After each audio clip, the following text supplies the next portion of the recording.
did you guys see that Victoria's Secret is getting rid of their angels? Yep. They're replacing the angels with, get this, soccer star and professional whiner Megan Rapinoe. I literally laughed when I read that headline this weekend. I thought, this has got to be the Babylon Bee. This can't be real. Must be satire. Oh, no. It's so real. I laughed because Megan Rapinoe, every man's dream, an angry lesbian. Apparently, Victoria's Secret is trying to rebrand and pretend that lingerie is not about men's sexual desire. Okay, because women wear teddies and G-strings at sleepovers with each other? No. If you think that, in fact, you probably watch porn and you should stop. Of course, women wear Victoria's Secret because they want to look sexy for men. What wife doesn't want to look sexy for her husband?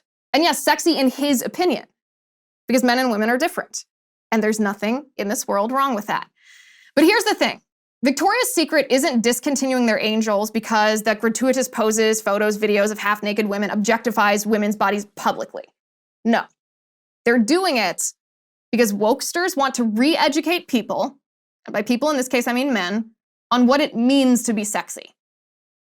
Now you must be attracted to an angry lesbian with pink hair or a transgender model, a male who identifies as female, or you're a bigot. If you're not attracted to a transgender model, you are a transphobe. The whole thing is absolutely ridiculous. And by the way, transgender activists literally claim if straight cisgender males are not attracted to transgender women, and by that I mean biological males who identify as women, then the straight cisgender men are transphobic. This is an article from a transgender activist talking about this very question. This is what he says. Quote, starting with the obvious, a cisgender man and a transgender woman are the same gender.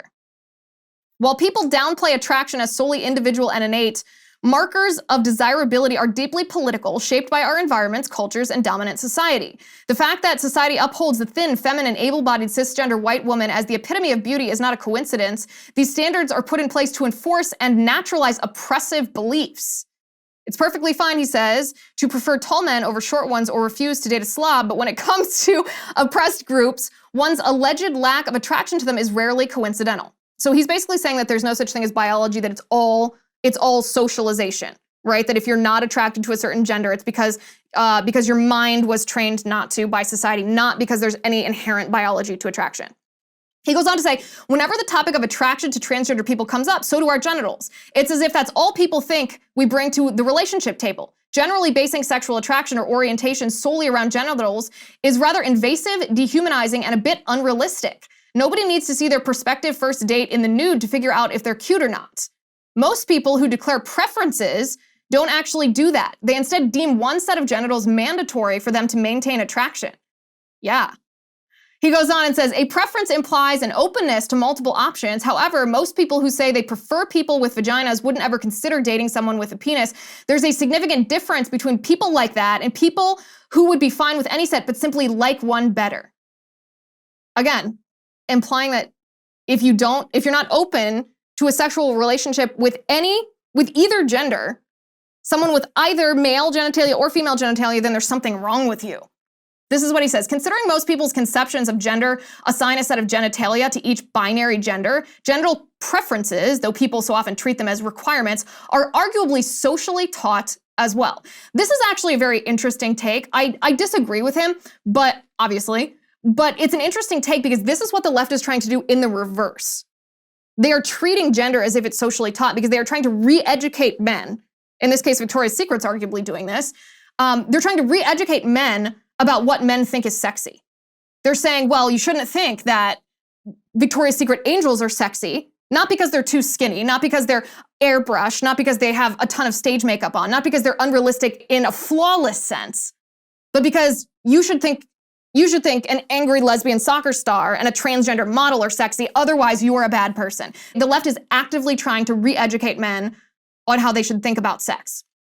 This is what the transgender activist says, contradicting himself, of course. No one is saying that people have to engage in sexual acts with any set of genitals, whether they belong to a transgender person or not. Once more, no one can make you engage with anybody. Still, people should consider if their proclaimed lack of willingness to involve themselves with someone with a certain set of genitalia has something to do with the idea that women equal vagina and penis equal man. It often does, end quote. Yes, it often does, because that is how biology works. I mean, that's strictly a biological scientific sense. That's not even talking about the spiritual sense, but this is why the transgender agenda is so destructive. This is why it's so dangerous. Because ultimately they are trying to destroy the idea, the objective truth that men are men and women are women, that our biology matches our gender, that our sex matches our gender, and they're trying to destroy the traditional man-woman relationship. What happens when you destroy that? Well, it destroys marriage. When you destroy marriage, you destroy the family. When you destroy the family, what are people left with? They are rendered dependent on government instead of on their families. This is why I speak up so strongly against this. It's not because I'm intolerant. It's not because I'm trying to tell people how they live their lives. You know that I'm committed to freedom. If adults want to live their lives being called by a certain name, dressing a certain way, believing something that's not objectively true, that's fine. They're free to do that. They're also free to engage in a relationship with any other consensual adult who will have them. But I will not accept this on a cultural level. I will not stop speaking out against it because it's not just a matter of inclusion and tolerance. It is a movement of activists who are trying to re-educate our society on what it means to be a man, what it means to be a woman, what relationships mean, what sex is, and therefore the cascading effects is the destruction of the family, and I will never stand by quietly while that happens. I hope Victoria's Secret, by the way, fades into obscurity because they caved to the woke mob. They caved to the woke mob, and they're trying to embrace objective reality in the most basic form, that men are attracted to women.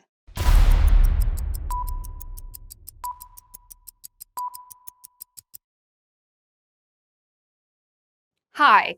Before you go, let me talk to you about something.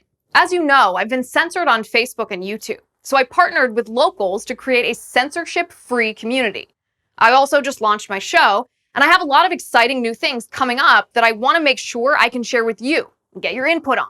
I'm going to be sharing behind-the-scenes looks of my set and my show prep, and I get a lot of questions about my hair and makeup routines, my research process, and so much more. So I'll give you sneak peeks of all of that. I'll also be doing exclusive segments of my show just for Locals VIPs. All of my interviews will be shared on Locals for VIPs to watch as well. I'll be taking questions directly from VIPs for the video mailbag in my show, and you'll get the episodes free from ads. Who doesn't love that? Not to mention, I'll keep doing everything that you've already come to love. Ask me questions for live Q&As. Let's talk about your favorite books, what yummy vegan food I'm eating for lunch, and what ridiculous headlines I'm reading today. You can do all of that and more, but only if you are a Liz Wheeler Show VIP on Locals. The monthly subscription is $9 a month, but if you really want a good deal, we have an annual subscription for just $72. That's 4 months free. 4 months.